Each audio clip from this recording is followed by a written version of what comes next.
Hi, this is Tim Clark, the End Times Matrix News, coming to you live today with the Wheel in the Sky presentation that Chris is going to be doing for us. And you tune in tomorrow, we have Anthony Patch joining us with some earth-shattering news that you won't hear anywhere else. So we'll be on tomorrow with Anthony, ballpark around 12 noon Eastern. If we get all our stuff right, but that's about the time. So today we're going to do about a 1 hour show on Wheel in the Sky, Fallen Angels, and CERN. And Chris has quite an elaborate layout for us that I'm sure everybody will enjoy. And we'll go ahead and kick it over to Chris and let her go ahead and get started. And then I'll chime in whenever you want me to ask questions or anything. Okay, go ahead, Chris.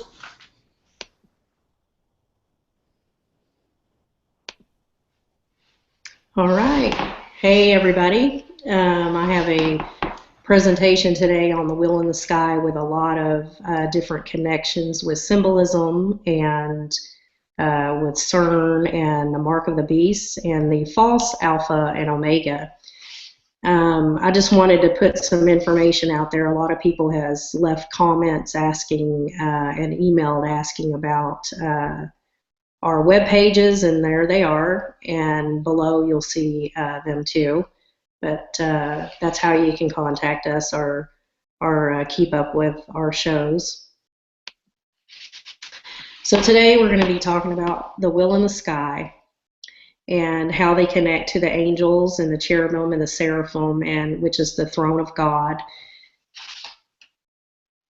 And before that, I wanted to talk about this that connects to it. The ancient symbols for the Tav and the Aleph, I looked that up, and what it means is plowshares. And that's a very interesting word, because on my research with Cain, the Scorpion King, he's carrying a plowshare in his hand, and we know that he is a tiller of the ground. And so I did a little research on that, and the symbol is the bull and the cross, and that is the leaf and the taw. And it does mean plowshare when you put those two together. And it means the in English, L in Catalan, V in Czech, die in German. L means Saturn and the bull. And so this is a picture of Namar, which is Cain, in 3117 BC with the Aleph plow here. On our last show, or a couple of shows ago, we went over this here, what this symbol means, the angels, which is Yahweh. There's a lot of angels that are moon angels. Yah means moon, and a lot of fallen angels are in reference to Yah. And also Jehovah, and they are actually meaning to Saturn. And we went over the Shin and all those symbols. We don't have time to really go over all of them today like we did last time, but they're in our previous shows. This is the Aleph symbol spelled out. It spells out to the number 26, which is the number value of Yahweh. And here is another symbol here when it's in this symbol here. It means Elohim, which are angels, because Yahweh is an angel. And here it's written with El Hey Yam, which is El's son, and Mot is his son, which is Enlil, also in Hades. And Yam is Poseidon in the abyss, which he's referred to as the sea. And so here's the Aleph symbol, that it starts out as an ox head in different, it's also an eagle in Egyptian also, and it turns into this letter here. So it's A in English and N in Hebrew. Here it is sideways like Cain was carrying it.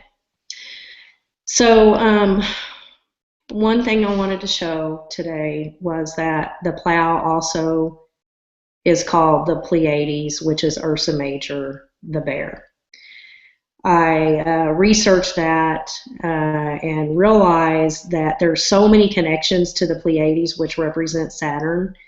Orion represents Mars, and in the Bible, when you translate those letters and the verses, I'll show you in a little bit, but Plow is, those symbols, the Alpha and the Omega, which is the false Alpha and the Omega, and this goes along with the Kabbalah.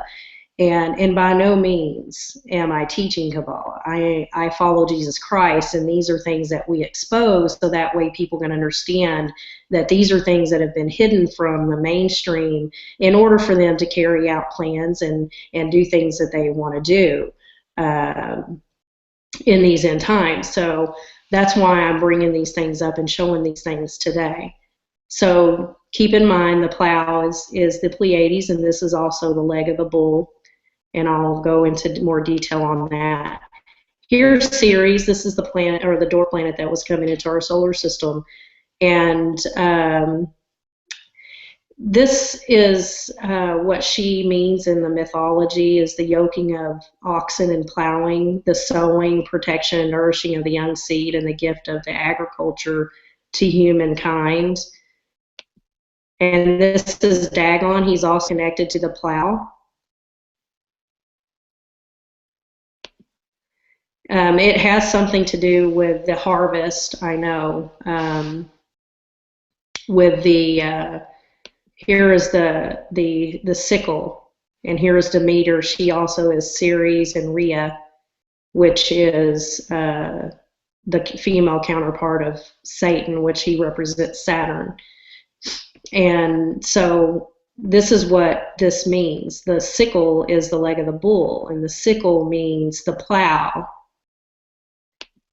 In Egyptian, it's kofash, and it means sickle, leg of the bull. In Hebrew, it's shin, which is the letter shin that's on the teflon that the Jews wear on their head. And this is the leg of the bull, and it's in reference to Set, which Set and Horus, they're a split deity, but they're also one deity. And we went over a lot of these things on our last show here too, with Batal and Isis being one deity. That has to do with the resurrection of Saturn in the Egyptian, but in the Greek, it's Mithra. So later on, they did Mithracism in the churches. This is where they wear these certain hats, and this is Castor and Pollux, the Gemini twins, and they look a lot like Mithra. But I wanted to say that Arcturus is the zenith star of the Hawaiian Islands. He represents Enlil, and he's the protector of the Pleiades. And I just found that interesting because of the meaning of it, which I want to get more into. Arcturus means ash, it meaning the constellation of the Great Bear. This is from its migration through the heavens. And here are some verses about the Pleiades, which represent Saturn. If you translate the Bible words, that's what they mean. And Orion is Mars. And so here's some verses here, that talk about Arcturus and his sons, and Orion and the Pleiades, and Job, and the Mazzaroth, which is the constellations, the cosmic skies there. And here's the bull, and I have figured out that this is the bee. The bull, the Pleiades and the Hyades in the bull, and these are the antennas, and this represents the bee. And it's interesting because CERN just got this bee award for the best Twitter page. This is a award for CERN. And here's another picture showing the Pleiades as the leg of the bull. And here's some more scripture.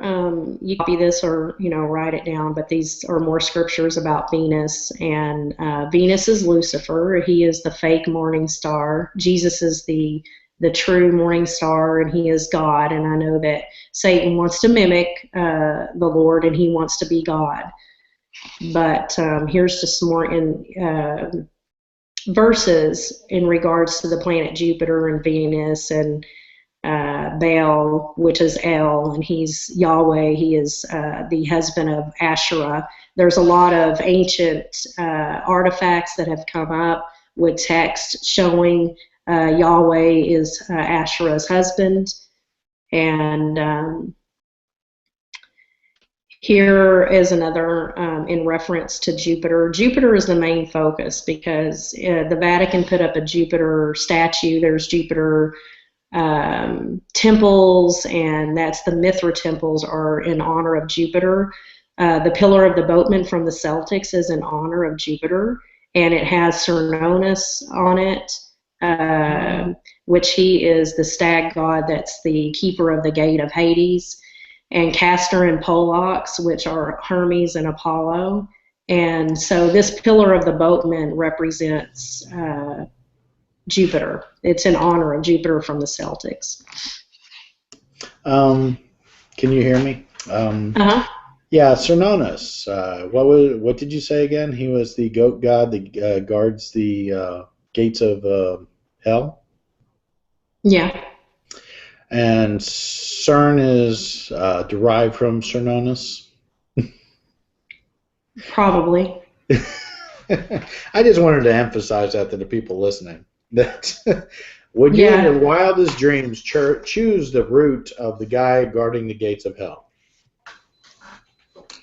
for your the largest machine on our planet Earth?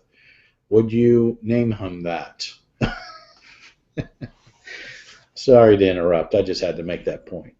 Yeah, that's a good point. So Castor and Pollux are very interesting, and Tim and I have another show that we'll be doing that'll go more into detail on these two twins and how one's immortal and one is not. One was Osiris, which was Cain, and so these are brothers. One was immortal and one was not, Apollo and Hermes. And here's Yam, he's the god of the abyss, and Belus and Agenor were his children. They were twins. They were the father of Cadmus, who was the father of Semele. And these people are logged in text and history. So through bloodline of Japheth. Belus and Agenor, they're twins. Their son is Cadmus. His daughter Semele, and she's also Mut in Egypt, and she is the one that married Namar in order to combine Upper and Lower Egypt, and that's why she wears the double crown. And here's a picture of Apollo and Hermes as Enki and Enlil. And so I was going to continue on with the wheel in the sky and the angels. The wheel in the sky represents the zodiac, and it represents it's a lot to explain, but I'll just go over this here. This is the zodiac, and this is the four north, south, east, and west, and this is the Pleiades. So what I wanted to explain was that they represent the directions of the sons of Horus. So the sons of Horus are tied in with the Pleiades also. And this is what they are also associated with: amino acids, 4 Testament Gospels, 4 horsemen of the Apocalypse, 4 children of Horus. They're also the canopic jars that is another deep study, but what they represent is the swastika, and it has to do with a rotation that's tied to Sirius, which is the soul of Isis. And this is the side lock that he wears. He also is Khufu, Khonsu,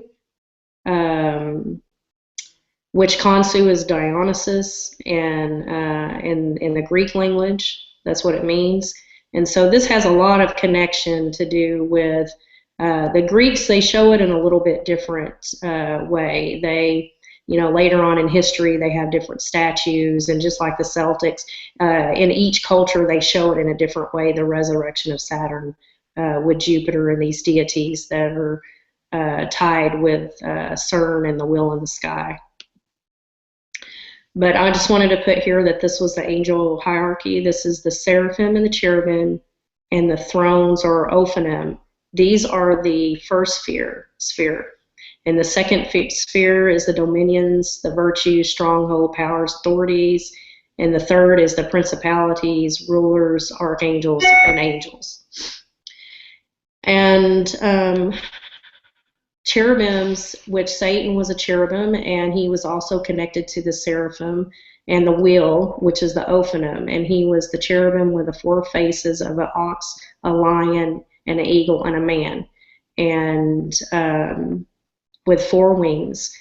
And so he was supposed to guard the tree of life in the Garden of Eden. And I do believe through a lot of shows that we've done, we've explained how that is one of the trees in the garden that represent the tree of consciousness, and it also represents DNA. Here's a verse from Ezekiel, and talking about the anointed cherub. And he, in the Bible, it explains how Satan was, he was good in the eyes of God before he became evil. Evil was found in him, and he fell. The ophanim, they're the wheels that are associated with Daniel, and they're the wheels of the gallon, and the fiery flame of the four-eyed cover wheels. And so they're nested like two wheels. And these wheels, from what I understand, they move in any direction. And so it's just interesting that he was tied to this and a wheel, and it possibly could be his chariot that he had, in the sky. And this is one of the wheels in the sky that was part of the throne of God before he was cast out of heaven. And here's all the verses, that Satan was a created being, and not created with any evil in him. He was found with iniquity in him. He was in a covenant with God. He was anointed by God for specific purposes. He was in a class of angels called the cherubs. He was also described as a seraphim and a winged fiery serpent. He was a priest unto God, and he was called Lucifer, a son of the early light, and named Lucifer, which means bright morning star.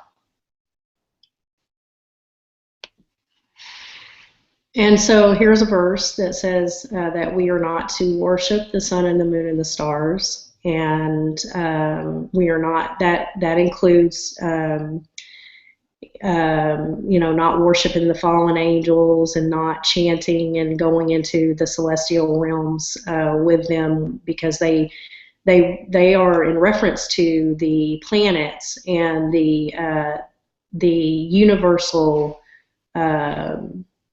the constellation system, which I'll show you here. So there's seven fallen angels. Osiris, he was resurrected to the underworld. But here's some pictures here that I'll go over. This is CERN. This is a picture of the Higgs boson. It has this circle to represent it here. This is the Dendera Egyptian map. This is the United Nations symbol. This is I got this from Enter the Stars 5, so on his video. This was IEOU, Gnostic Society Library, and this was their symbol of God. And I thought it was interesting because it represents the universe and the planets and the constellations. So when we're shooting a bow and arrow at that target and we hit the bullseye, what does that mean? I don't know. I'm just the center of the wheel. I'll show you the wheel. Here's the wheel.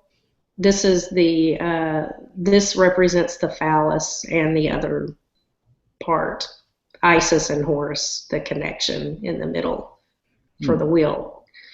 And so the wheel represents the Kabbalah tree. The wheel represents this top of the Ankh, which Shiva dances in, and she holds the lightning bolt of Poseidon, and Jupiter. It's the same thing. And this right here is Mithra. This is the same as the primordial egg of Egypt and the Ogdoad and the 8 that represent the constellation. They're broken out into 12. So 4 souls of Horus are 4 up above and 4 below: Osiris, Set, Nephthys, and Isis. So these 4 deities are the 4 souls of Horus, and they also represent 3 spirits, which is 3, 6, 9, 12. And then 12 times 12 is 36 deacons in the constellations. And so all of that adds up to 666. I think that picture, if Anthony, I think, commented, it represented a cell also. That Yeah. if you look at that, it's a cell. It does look like a cell from when you did biology with the, interesting. It's totally interesting. Here's Mithra as a lion. He has a goat on his back, but you can't see it. Usually this has a cross on it to represent the 8. When you pull the cross up, it turns into a pyramid. So the Giza pyramid represents 8, as above, so below. And this is Mithra with the hat. He looks actually just like Ganymede, which is the cupbearer of Jupiter. And he also looks like Pollux and Castor. See how they had the hats too? Those were the old Jewish, well, I won't say old, because the Egyptian had skull caps, and they did too. That represents Jew.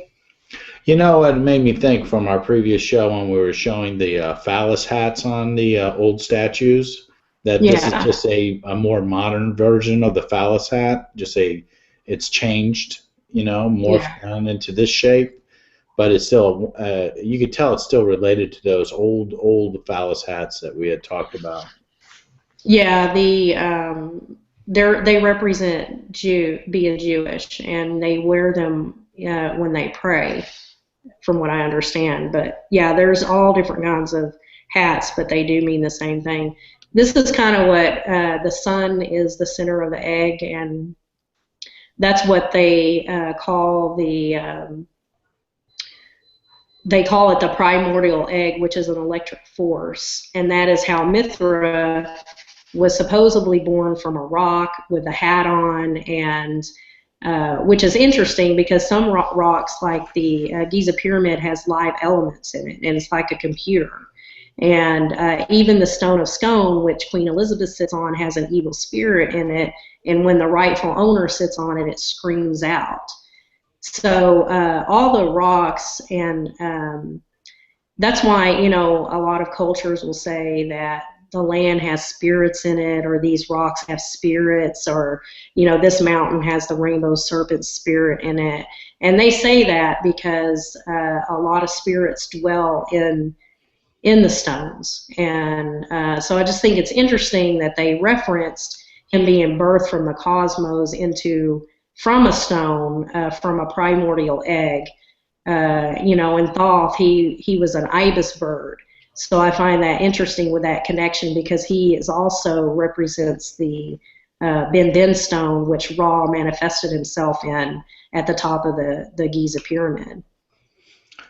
You can also see the symbolism in the last Noah movie with the rock monsters that they had in that, the Gnostic symbolism of the being encased in rock and then the spirit burst force out of it. And, I think that's connected with some of this Gnostic belief of matter and spirit. Yeah. This is the tower, or it's not the real picture, but it's a picture of the Tower of Babel, what someone imagined it to be like. And it did, there is records of the measurements of it and everything, but it was never finished.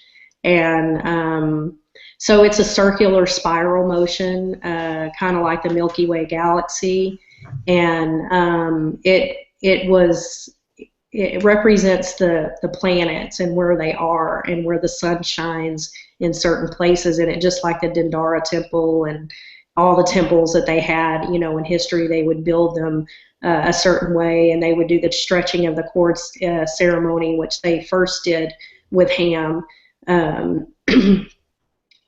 Kamakezwe, I forget how to say his name, but he's a pharaoh, was the first pharaoh. They did the stretching of the cord ceremony, and so we know Nimrod was from his bloodline, and he wore the clothing of Adam. So it's just interesting, that we see Thoth as Seshat wearing the leopard prints.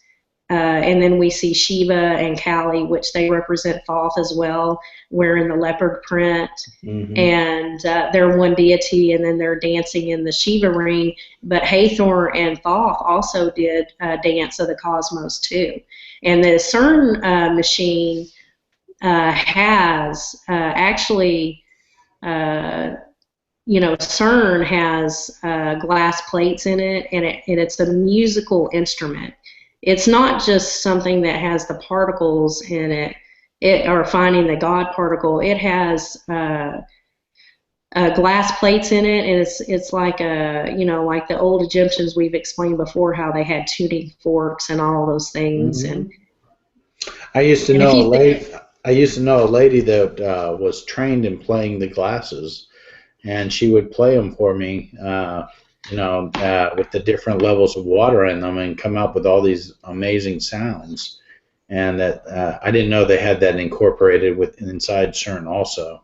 Yeah. Yeah. Here we have, Isis represents Venus and Lucifer too. We've explained how, it was like the phallus was missing, and she was the resurrected Saturn, as Patal is Tubal-Cain, so they used that bloodline of Cain for the resurrection of Saturn back then. And we did that show, lots of mm-hmm. shows on that. And mm-hmm. then she has the electric box on her back. So I just kind of wanted to mention that not to confuse everybody, because this is the same thing, Mithra, and they, a lot of cultures picked up these magic books of Thoth and the Book of the Dead, and they worship Jupiter, and they do it all in different ways. So this is when they have the Mithra temples. Anyone can find that they're the temples of Jupiter, and that's who they worship. And this eagle represents Jupiter. And Jupiter is also the resurrected Saturn. Right. Right. Yeah, and he also represents Bel and Patal. I was just going to say below, I'll put a video if you want to watch it. Face Like the Sun did one video, and then there's another link with our End Times Matrix News that we did a video together about CERN. And on their video, I just wanted to point out that they put, on Gravity Falls, you see his forehead, how they put the Pleiades on his head. So this means plowshare on his head. This is basically another symbol of the mark of the beast.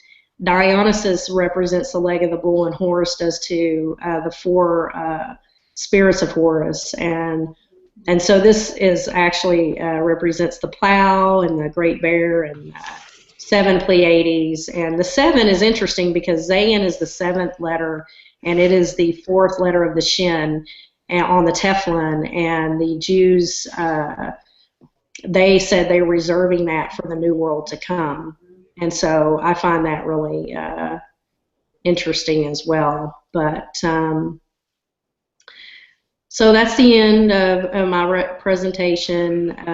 Tim and I have some other interesting shows that we're going to do down the road on the CERN and their dances that they did, and all of the occult that I had no idea that they did.